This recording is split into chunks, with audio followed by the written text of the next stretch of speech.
evening, everyone. It's Prepper Chicks After Dark here tonight. And boy, is it getting dark earlier and earlier this time of the year. I think it was already dark here at 8 o'clock. But it is Tuesday, September the 30th, our last show of the year. Or actually, yeah, our last show of September 2014, not of the year. We'll still be back occasionally talking about stuff. So, why are we here tonight? We're here to play some Conflicted, the survival card game, which is a group of 52 cards, comes in a deck. There are 3 decks out now. The first 2 are just random questions. Deck 3 is based off of G. Michael Hoff's book series, The New World series. And it's just a bunch of scenario-based questions that you can throw out there and talk about within your prepper group, your survival group, and just, see what you would do in certain situations. So, I don't think we have everybody with us tonight. Susan, are you here? Yes, ma'am. All right. The Deer Farmer's wife is with us. You got a chance to listen to her this morning. She's awesomeness wrapped up in a package. So, Oh, thank you, darling. But it looks like we lost both the guys. So JD and Alika, who's back tonight, can't track them down. So we'll wait around and see if they just magically appear. Like the Lucky Charms guy. Are they magically delicious?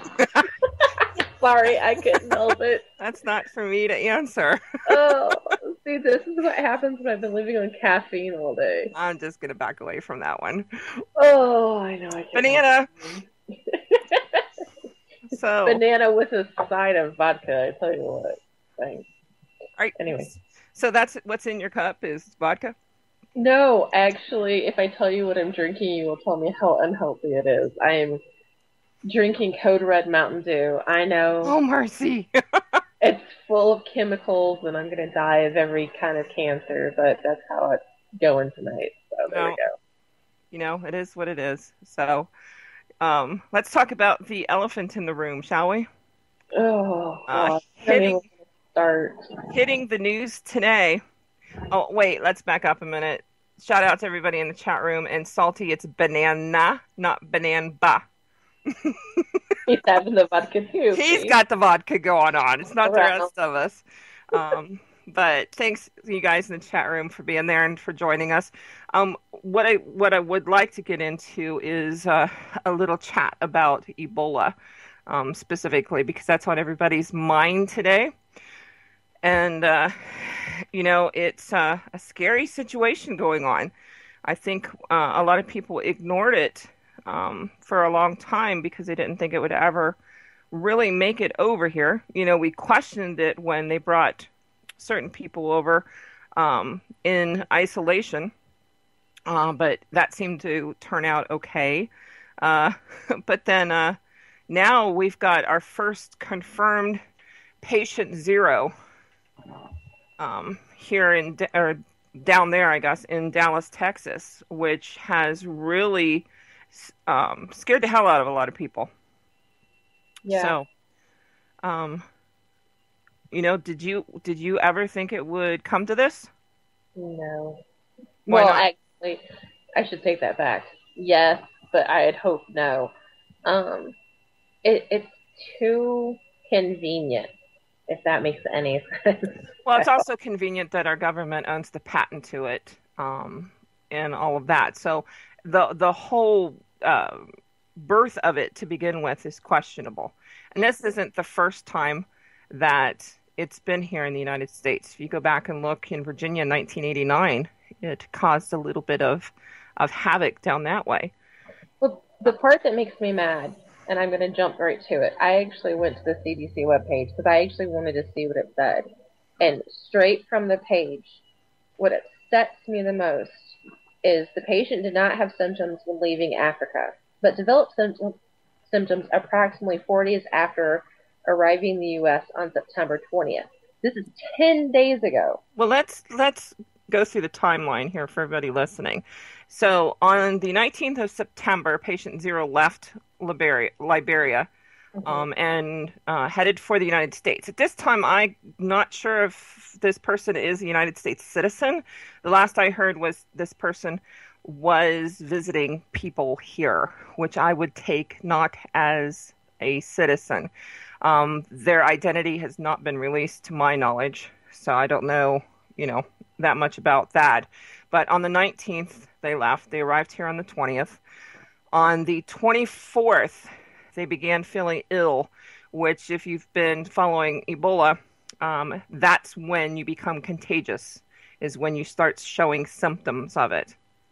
So, if you believe what the CDC puts out there, he wasn't really contagious. I'm air quoting here if you guys can't see me, which hopefully you can't. Um, but on the Yeah. 24th is when he became contagious and wasn't feeling good. 2 days later, it took him to go to the hospital, and I'm not even sure if this is a male, quite honestly. The 26th is when this person went to the hospital. Got a little conflicting information. So for 2 days, this person has been sick. They go to the hospital. The news accounts and the CDC is saying that this person was sent home at that time. And Lord knows how long this person sat in the waiting room to even see someone, because don't forget the symptoms of Ebola mimic the flu and everything else that's going around right now. So they might have not even realized it. Obviously, they didn't, because they sent this person home. And then if they took blood, did tests at that time, 2 days later, this person made it back to the hospital and was hospitalized in Dallas. Now, my question is, how many people did this person come in contact with starting on the 24th? And I'm going to go that far in advance because that's when they say that this person was contagious. Mhm. How long did they sit around in the hospital room, waiting, contaminating possibly everyone else in the hospital room, in the waiting room? Person was sent home. I'm assuming here that this person wasn't feeling well enough to go out, you know, and look at the sights of Dallas, and they just went home, hopefully, and not grocery shopping and not out to visit the zoo or go to the mall or any place like that. And then came back on the 28th and was hospitalized. But, I mean, this has the potential to have touched many, many, many lives already. And why the hell the hospital, and if it did happen, if the hospital did send this person home, you know, coming from there, from the country that this person came from, knowing everything that's going on down there now, did they not say they came from there? Did the hospital not check into the fact that this person came from there, possibly is not a United States citizen? I don't know. I haven't seen answers to any of those questions yet. But, why didn't they incubate this person immediately? I don't know. So that's why that's why I went to the page itself to see what it said. It is saying that it is a male on the face on their page. Um, I just I don't understand knowing everything going on. This person knew they were in that area, or you know what I mean, could possibly And even if we're putting a lot into it because we don't have the answers. We have to trust the fact that, these people I know we have to hopefully give knew what they were people doing. the benefit of the doubt, but I mean, come on, common sense kicks in after a while. Yeah, You but know, how often do we see the lack of common sense anymore? I know. But then This it comes, person could have kept their identity secret because they might not want to admit they possibly could have Ebola. That's a hard, how would you feel with the possibility? Would you let someone know that you possibly could have Ebola? absolutely. What Because I if would be, this person was paid to come over here? see, that, that's what we can do. I mean, we can go and speculate all this stuff. You know what I mean? And the whole what if scenario. But personally, if I was sick and I thought I was going to get other people sick, oh heck yeah, I would try to fix something or do something because I would be terrified. I would be the reason other people would get sick and die. Yeah, but some people, especially in foreign countries, don't have the same mindset that we do when it comes to family. Yeah. The last I did hear that this person was here visiting family in this country. Um, sad to say that, you know, certain cultures don't put a high of regard on family as we do. So, Sorry, I just thought of, usually when you come and visit family, you bring wine, not a deadly virus. well, or mead. Mead. Yes, the mead's a wonderful, wonderful drink.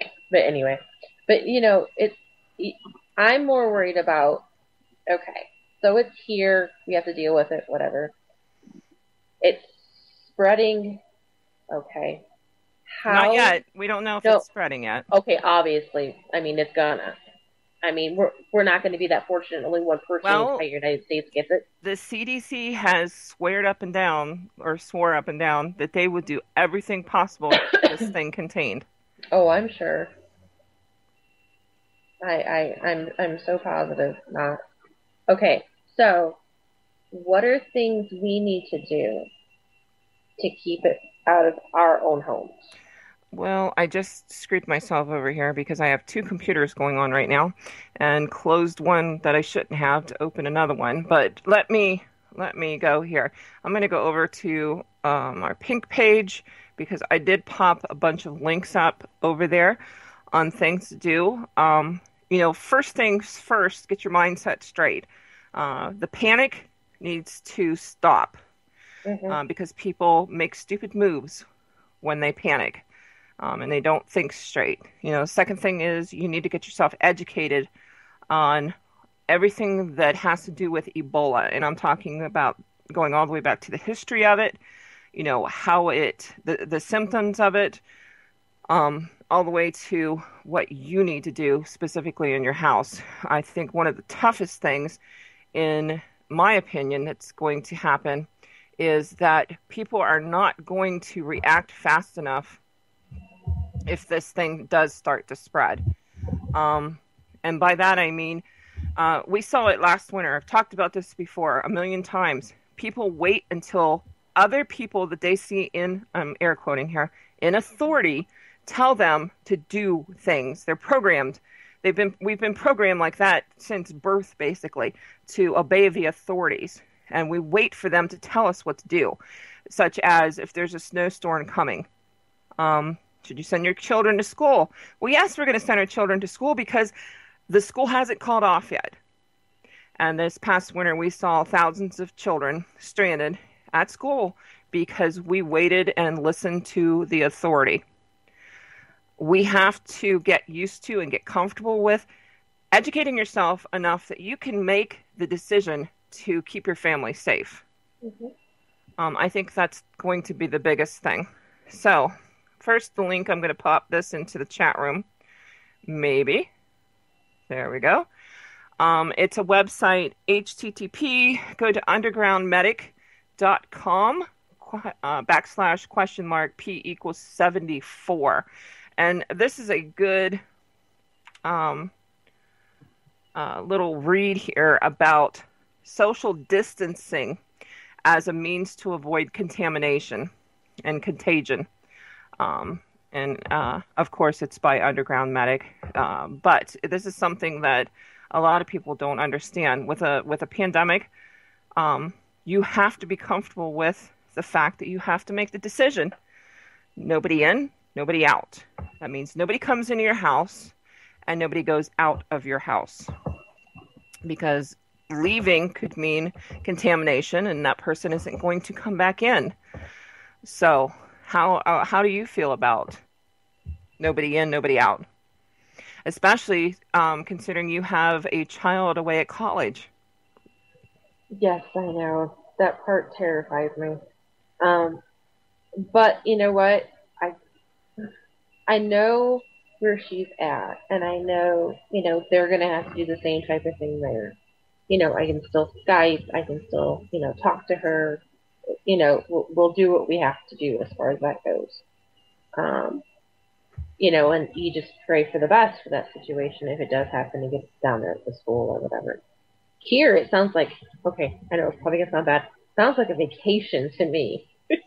Well, to a certain degree, I can see how Yeah. people would understand that, and can, not have to deal with work and outside forces and all of that. But We'll this go stir has, crazy. yeah. I mean, we will, especially. And then, okay, with that being said, nobody out. I've got animals, you Well, know. I'm talking about leaving your property. Well, that's. I know if people have gone outside, Mhm. specifically right around their home, unless there's other people out there. But I'm talking about you're not going to go to the grocery store. You're not going to go fill up your car with gasoline. You are not going to go to the hospital. Mm-mm. There's a tough one to swallow because we're so used to being able to order pizza when we want it, Chinese food, or if we get a little nick and cut, we're used to just running down to the emergency room. But guess what? You got a pandemic going on. Um, the last place that you want to be Mhm. is at the hospital. Absolutely. If you're dying, it's one thing. I mean, you're going to have to make that choice, but medical preps are going to have to come into play here big time. Speaking of medical preps, time out for 2 seconds. I did the coolest thing. I was watching another video, and I told you about this earlier. Go to Dollar Tree Why?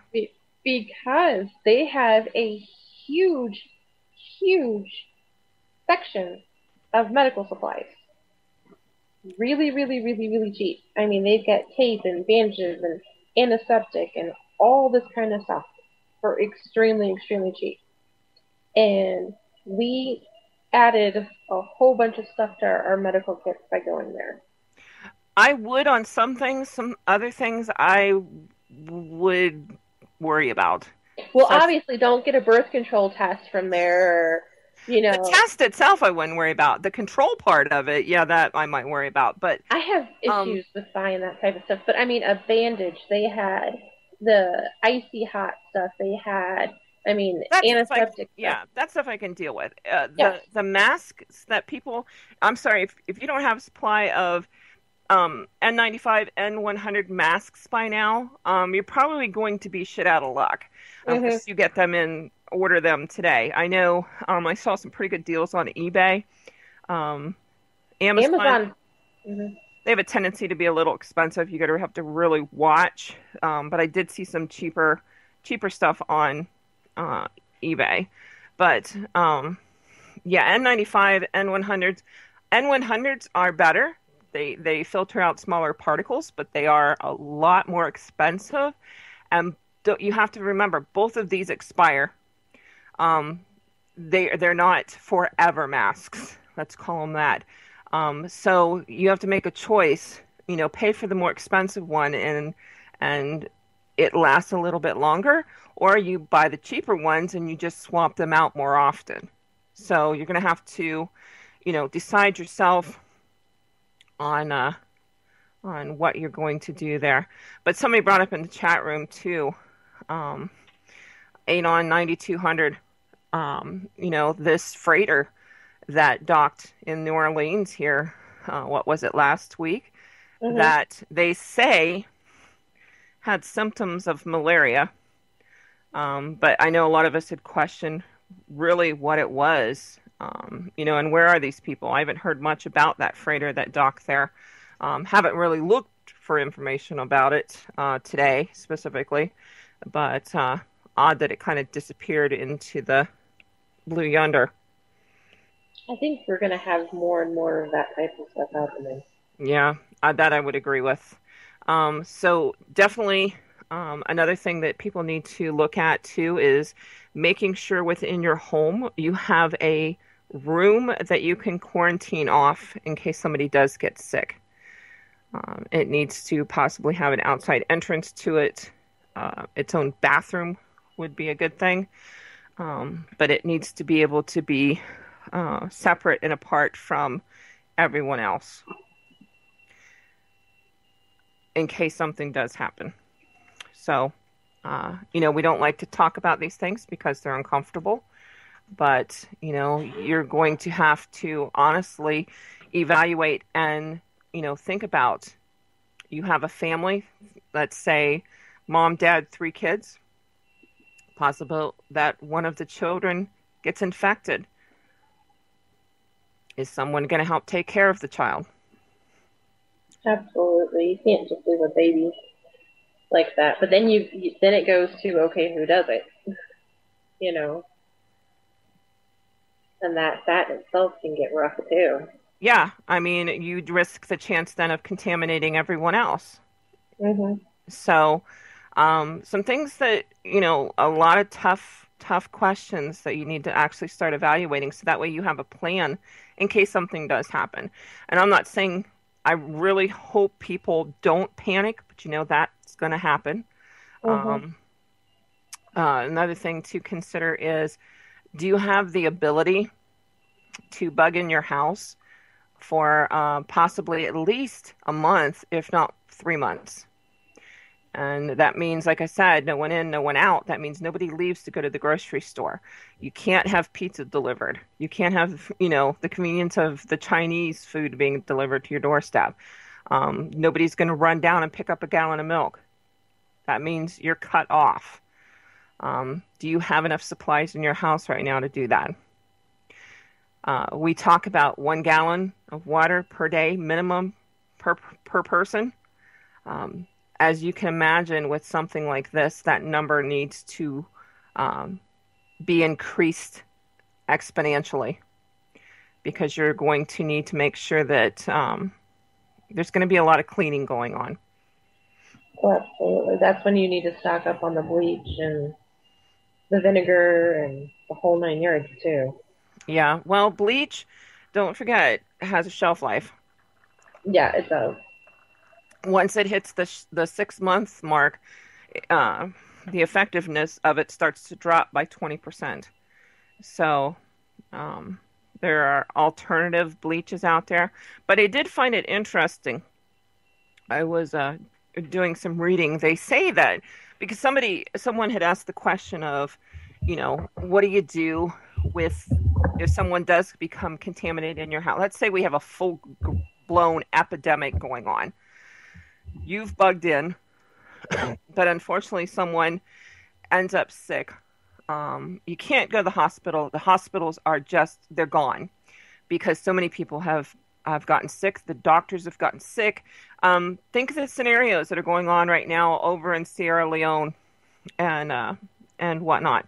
The entire doctor staff has passed away, and there's nobody to even treat you. So even if you went to the hospital, I mean, nothing's going to happen.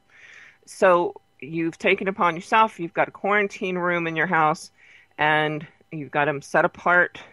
Um, they're doing whatever the best that they can do. And, you've stripped them of their clothes, their bedding, stuff like that. What about the fecal matter and, all of that kind of stuff from them? How do you dispose of that? So I was looking at that because basically everything else you just need to burn. You can't ever reuse it. They say that you can clean certain things that are non-porous, and I wouldn't risk it. Um, but they say that if you can dispose of this stuff down the city sewage because of the chemicals they put in the sewage will kill it. That scares the hell out of me. That sounds disgusting. I mean, Here, have that's a nice cold glass of cold Ebola water. well, we've seen it before where they've retreated the sewage and it becomes our drinking water. So can you imagine No. somebody miscalculating that? Mm-mm. That could very well be dangerous. Uh, yeah. Well, and then the next question, and I hate to even take it there. What do you do with a body? How many people are ready to dispose of bodies? I Yeah, mean, because you can't bury them. You can't. What do you do? You know. They're all calling for quicklime. We have limes anyway because of the animals and anyway we do. But there's always a big joke about that around here. So. Yeah. So people that are getting their houses getting ready, prepared for this, you know, at least a month's worth of food, uh, Mm-hmm. m- minimum. Um, like you've seen, Ebola can last upwards of 3 weeks before it's completely out of the system.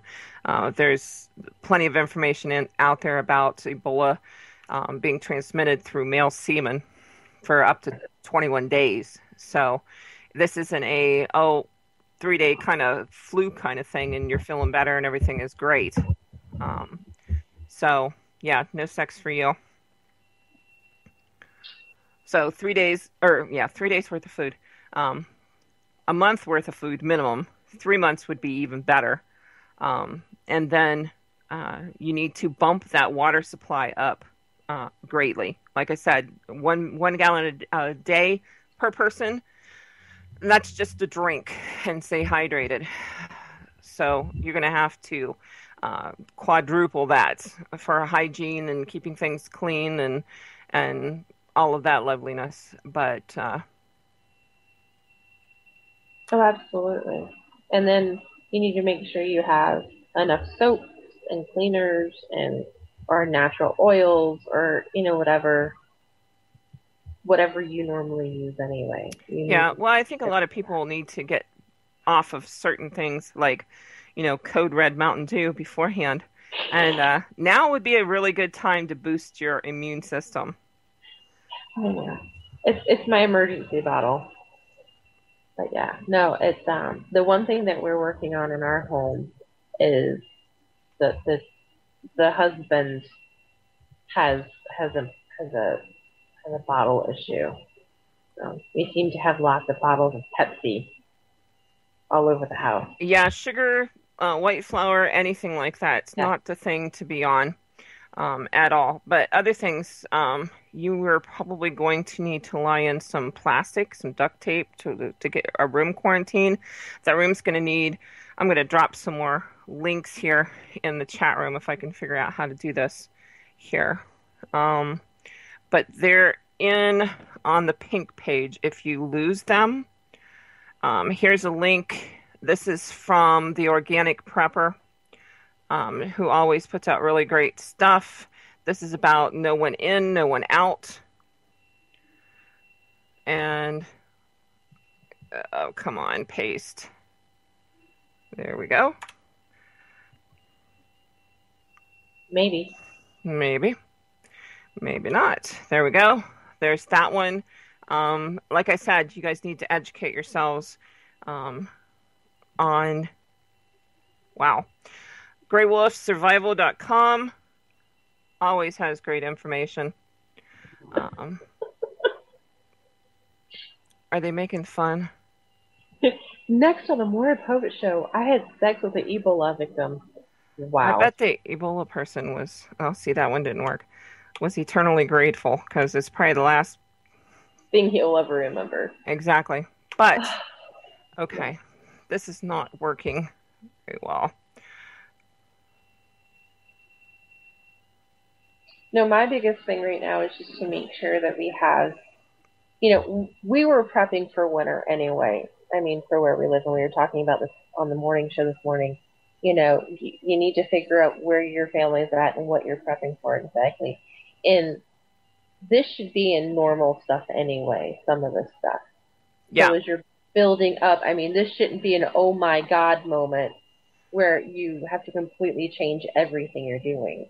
I mean, if you have something that you're prepping for, whether it's economic or winter's coming or financial or whatever, this should be okay. Well, I'm just going to add this to your prep or your lifestyle or whatever it is, and it shouldn't be, a crisis moment. Well, it's getting there. So for some certain people, because those of us that follow the naturopathy world, Hmm. the FDA has just really cracked down on those of us that really enjoy our essential oils and stuff. Because I know there have been lots of information out there, and if you guys need want to get that information, you need to get it now because about 5 days ago, they gave them 15 days to get the information down off the websites. So you need to hunt for the information and get it down before it's all locked up. But there's a lot of holistic information out there, a lot of treatments for this kind of stuff that for some reason, and I am not an endorser of the FDA whatsoever, but I understand the fact that certain things probably do need regulated because people do abuse it. But I think the FDA does that too. So, we're being policed by the tallest midget here. Um, because I've, seen the studies on different things, such as, thieves oil and, vitamin C and all that kind of stuff too that help um, symptoms and whatnot, but they also don't like to go down that road and even test the stuff because they have no money in it. They can't get uh, the control over it that they want, like they do with the pharmaceutical companies.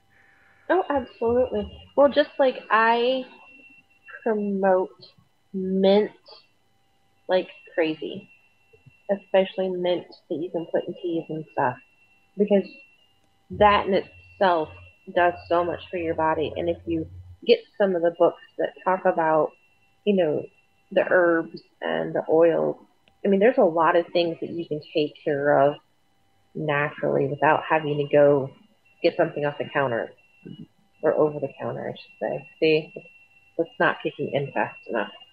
Um, but when you came up and you brought a lot of the essential oil stuff, I mean, we started digging more into it, and I think some of that stuff is just absolutely amazing. Yeah, and it is. But and Mama Cat's brought it up in the chat room. There's no claims that EOs cure anything. We cannot claim, according to the FDA, that EOs can cure anything. It's against, which always cracks me up. It's against the law that they've decided upon. And that's a whole nother show in itself. And she Mm-hmm. brings up the fact that heaven forbid we actually become self-reliant because guess what? We're not sucking off the government's tit anymore, and they're not getting the money from us. And can you imagine what you could do with your life if you actually could spend your entire paycheck? And how much better, certain things would be. Oh, absolutely. Well, and this is going to go back to something we joke about a lot here. And if you hear me joke about flying monkeys or anything or being a witch, this just goes back to it. We can go as far back as to Salem witch trials when a lot of women were just holistic healers. I mean, they made a tea or a tonic to settle someone's upset stomach. And what happened? The government and the church did the whole witchcraft thing. It's the same thing, just in different form. You have the natural things that are curing people, and it cannot be controlled. So therefore, it's got to be deemed horrible and not true. Well, It's yeah, the same type of because, thing. they can't make money off of it. Hmm. Here's one. Here, I'm going to post this in here. This is from herbalprepper.com from Kat. She has some great information. She's really done a lot of research on this. Um, and if I can get this to work. See, the problem is one of my computers is touchscreen and the other one isn't. All right. So there's some information from herbalprepper.com. And of course, some of my favorite people in the whole world, Doom and Bloom. Post them in here too. They have a lot No, I don't think Vicks Vapor Rub is going to stop Ebola. Now, my mother-in-law used to use it for constipation, but that's a whole nother issue. Um, Bless her little heart. Um, Bless her heart. yeah, but Doom and Bloom always put out great information. He's actually a physician, and his wife is a lovely nurse, and they're out there to help people, and they put out information all the time for free because of that. Um, it would be, it's nice that they can support themselves off of that. Um, but they're also out there to help people too. So there's several links that you can use to dig into this. But we're about 20 minutes out. Um, you know, Quarantining yourself in your house and not allowing anyone into your home and letting no one out is going to be huge, especially if they put the the word out. So you need to spend your time wisely. It's like our last 20 minutes here is going to foretell the rest of how you're going to survive through this if it does, in fact, spread. So you have 20 minutes to decide how to do that. So 1 month to 3 months worth of food and water. And you're going to want to bump up your water supply greatly. You also need to look at how you're going to be able to heat water if the power goes out. Something that a lot of people don't think about is when we have a major pandemic, it's our people that run the controls at the electric company aren't immune to this. Our paramedics are not immune to this. The doctors are not immune to this. The people that run the water department are not immune to this. If they perish, who's going to run those services? It's a possibility that, long term on this, we could end up losing power or something else. So what are you going to do? I would hope that before then, a lot of people have taken the steps in order to make sure that they have things that they need. Yeah, on 9200 says maybe, a lot of people, and he brings this person, I don't know if it's a he either, so he brings up a good point.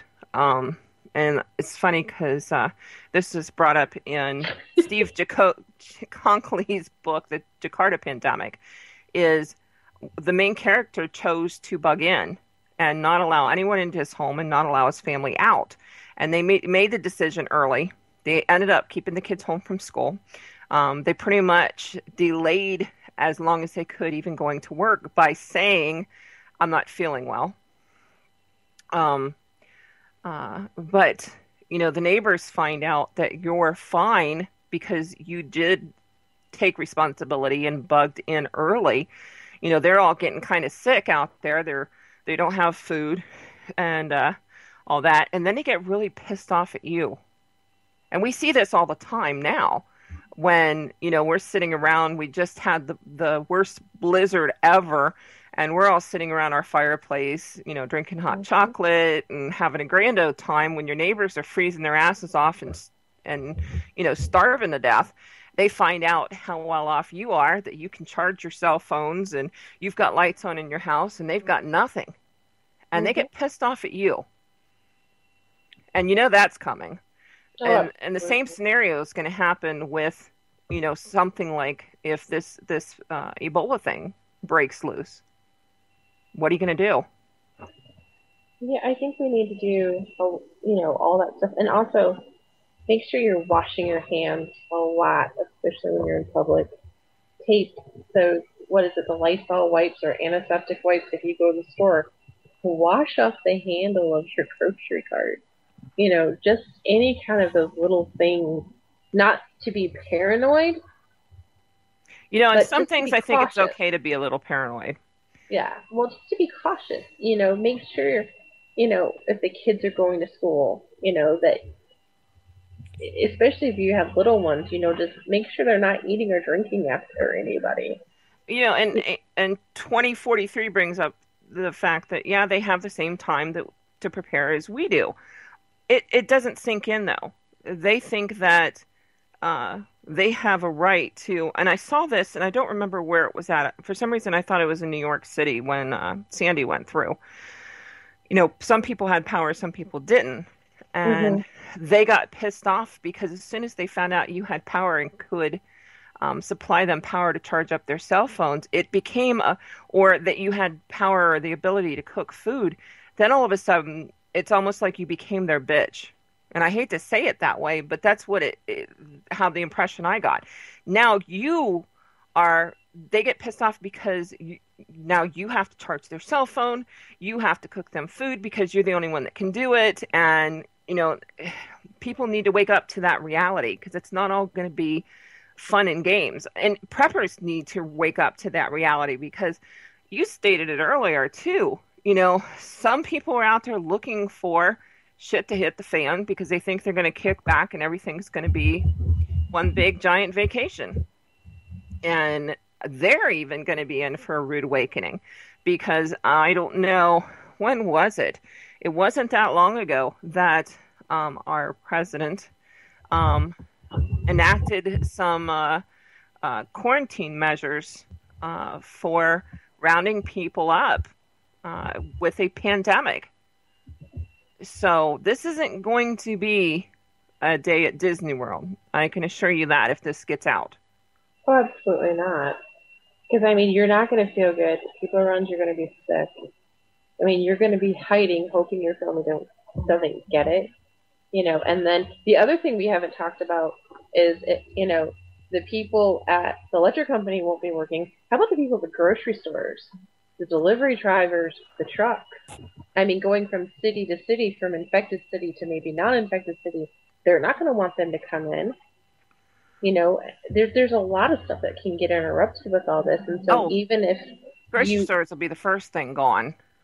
Once people realize that they need to, but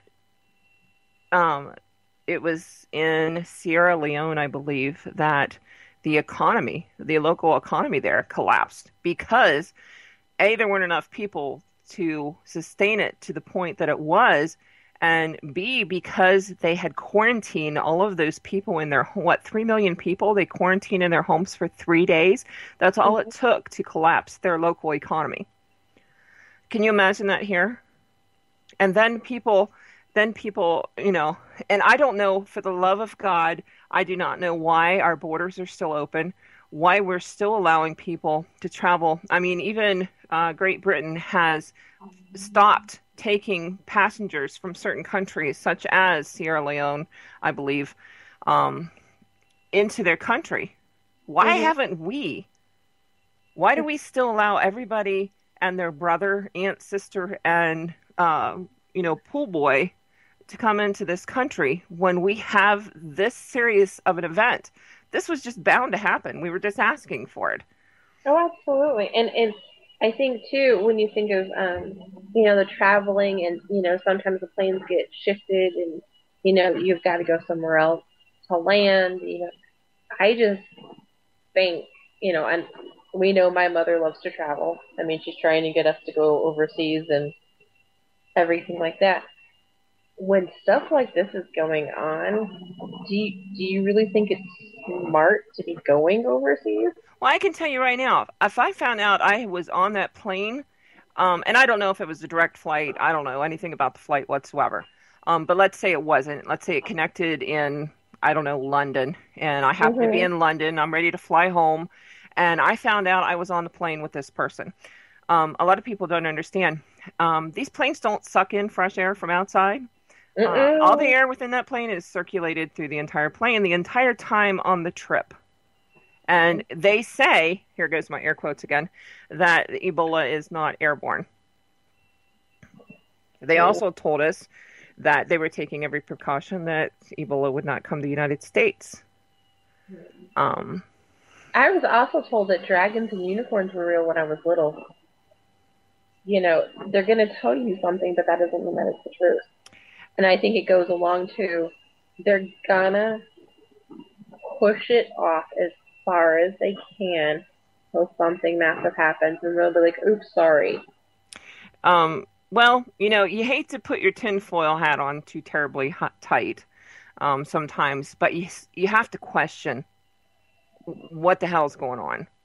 And Mhm. we talked about this last week. When one thing is going on, you really need to pay attention to other things that they're trying to hide. So Mhm. if this was, intentionally released on purpose, what are they trying to cover up while we're distracted watching this? What else is going on? We've got, I mean, if bottom line is we're in World War III already. Oh, easily. In Syria with this whole ISIS crap that's out there. Um, there's and a lot of people have made this comment. There's just so much coming from every direction. Mhm. How do you pay attention and how do you prepare for it?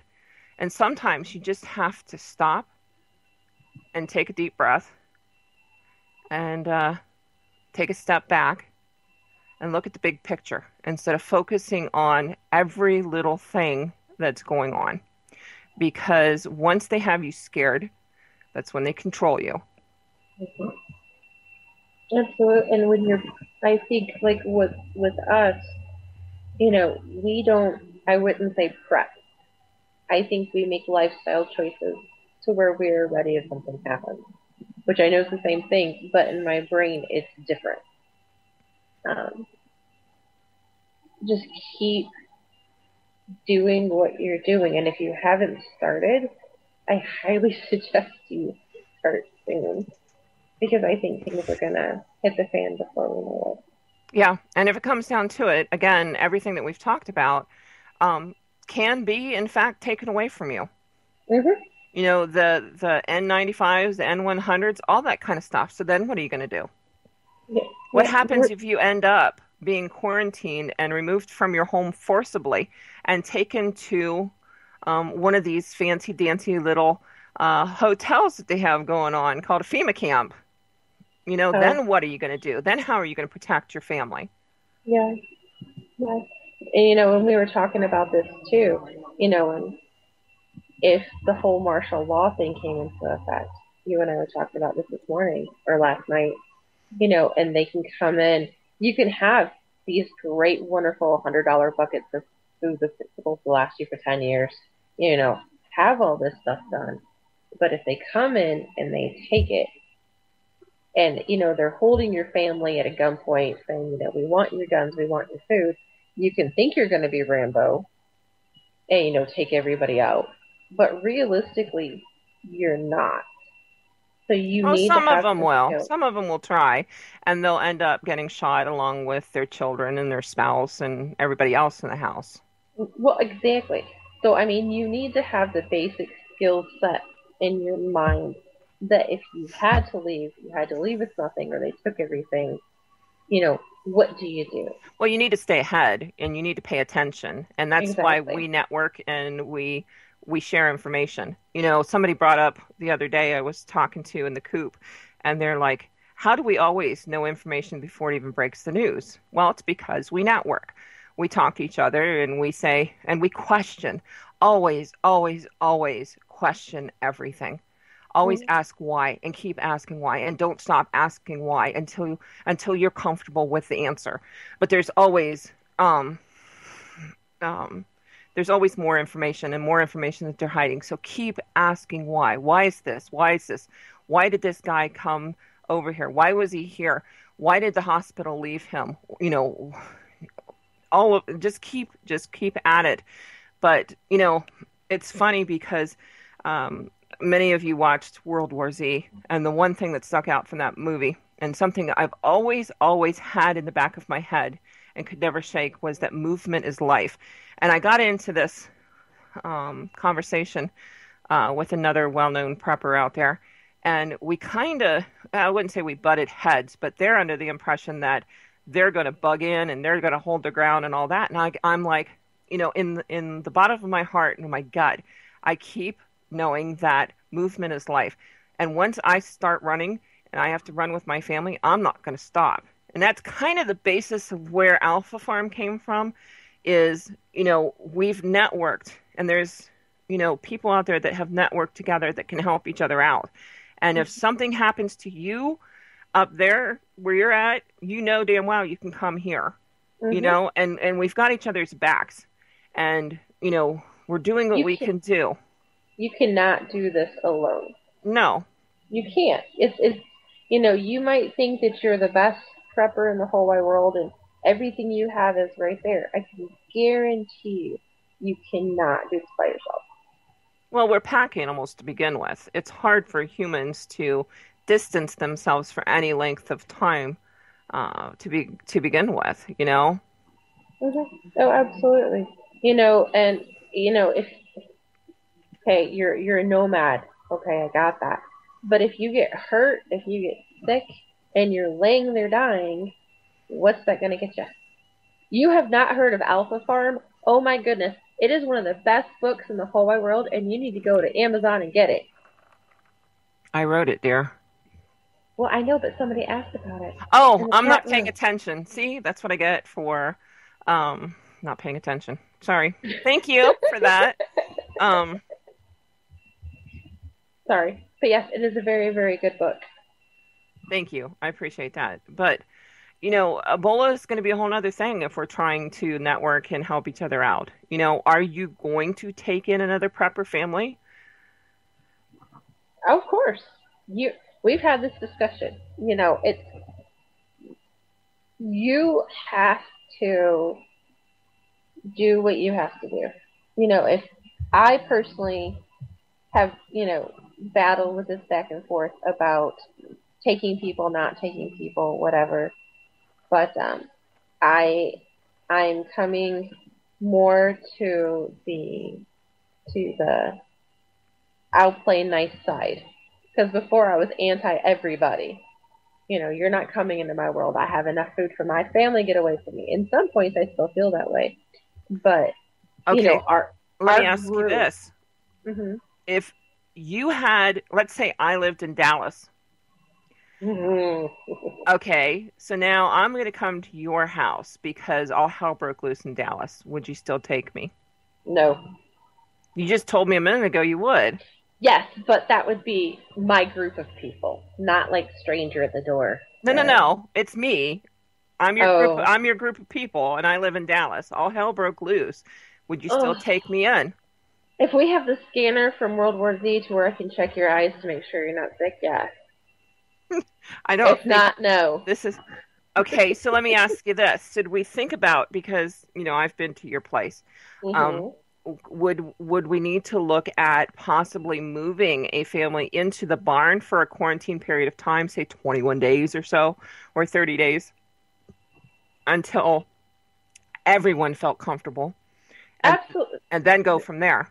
Absolutely. For something like that, I think we could set that up as some medical quarters, which is what I was thinking of when we were talking about, okay, if you had to quarantine people off, that's where I would put them, Yeah, out yeah. there, because we have a heat source, we can have a water source, there's electricity, blah, blah, blah, blah, blah. Well, Hunt brings up the fact the more prepper-minded people you get together, the better off your community will be. Completely agree with Absolutely. that, because you have talents that I don't have. I know things you don't have, or know, and there are other people out there that bring some spice in that we don't have. So the Hmm. more knowledge that your group has, the better. But I would just be very careful with it. That's why it comes Hmm. back to building your knowledge, understanding the whole dynamics of Ebola.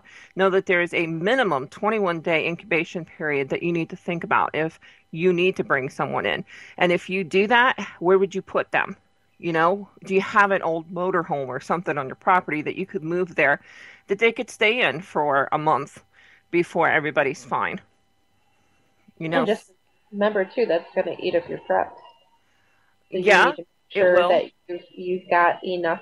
And when the one thing that the farmer has always said, okay, we have 7 people in our family on a daily basis here.